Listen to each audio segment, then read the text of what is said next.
Hello, brothers and sisters. We are in Isaiah chapter 14. For the Lord will have mercy on Jacob, the captive Jews in Babylon, and will again choose Israel and set them in their own land. And foreigners who are proselytes will join them and will cleave to the house of Jacob, Israel. And the peoples of Babylon shall take them and bring them to their own country of Judea and help restore them. And the house of Israel will possess the foreigners who prefer to stay with them in the land of the Lord, as male and female servants, and they will take captive, not by physical but by moral might, those whose captives they have been, and they will rule over their former oppressors.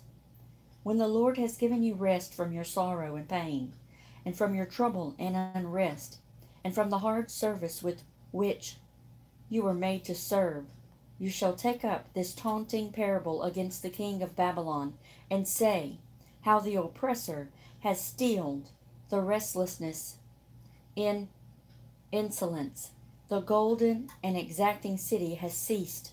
The Lord has broken the staff of the wicked, the scepter of the tyrant rulers, who smote the peoples in anger with incessant blows, and trod down the nations in wrath with unrelenting persecution, until he who smote is persecuted and no one hinders any more. The whole earth is at rest and is quiet. They break forth into singing. Yes, the fir trees and cypresses rejoice at you, O kings of Babylon. Even the cedars of Lebanon, saying, since you have been laid low, no woodcutter comes up against us. Sheol, Hades, the place of the dead, below is stirred up to meet you at your coming.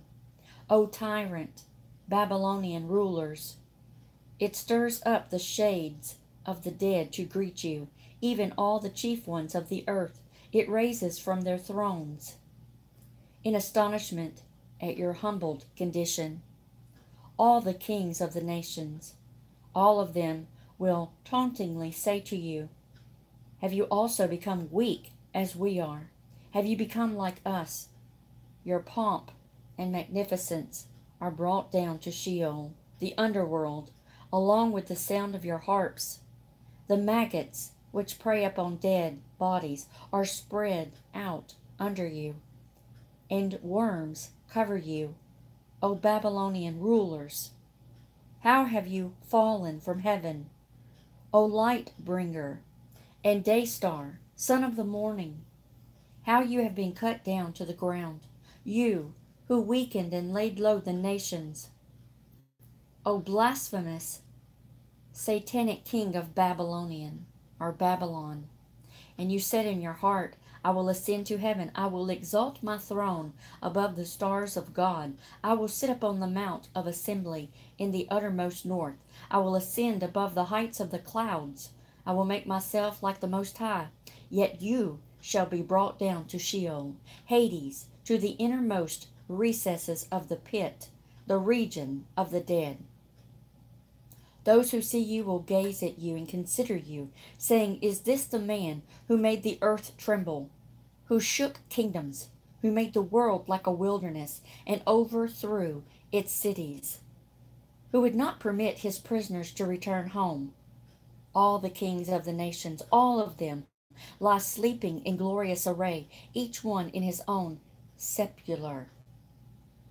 But you are cast away from your tomb like a loathed growth, or premature birth, or an abomination, or an abominable branch of the family, and like the raiment of the slain, and you are clothed with the slain, those thrust through with the sword, who go down to the stones of the pit, into which carcasses are thrown, like a dead body trodden underfoot. You shall not be joined with them in burial, because you have destroyed your land and have slain your people. May the descendants of evildoers nevermore be named. Prepare a slaughtering place for his sons, because of the guilt and iniquity of their fathers. so that they may not rise. Possess the earth and fill the face of the world with cities. And I will rise up against them, says the Lord of hosts, and cut off from Babylon name and remnant, and son's son, says the Lord. I will also make it a possession of the hedgehog and porcupine, and of marshes and pools of water, and I will sweep it with the broom of destruction, says the Lord of hosts.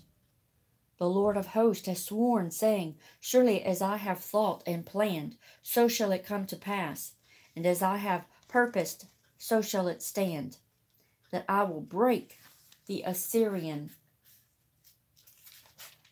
in my land, and upon my mountains I will tread him under foot. Then shall the Assyrian's yoke depart from the people of Judah, and his burden depart from their shoulders. This is the Lord's purpose that is purposed upon the whole earth, regarded as conquered and put under tribute by Assyria.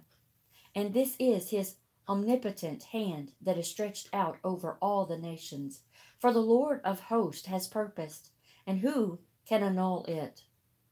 And his hand is stretched out, and who can turn it back?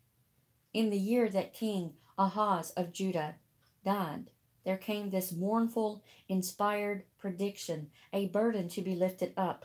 Rejoice not, O Philistia, all of you, because the rod of Judah that smote you is broken, for out of the serpent's root shall come forth an adder, King Hezekiah of Judah, and the serpent's offspring, will be a fury, flying serpent, and the firstborn of the poor and the poorest of the poor of Judah shall feed on my meadows, and the needy will lie down in safety. But I will kill your root with famine, and your remnants shall be slain. Howl, O gate! Cry, O city! Melt away, O Philistia, all of you, for there is coming a smoke out of the north, and there is no straggler in his ranks, and none stands aloof in Hezekiah's battalions. What then shall one answer the messengers of the Philistine nation? That the Lord has founded Zion, and in her shall the poor and afflicted of his people trust and find refuge.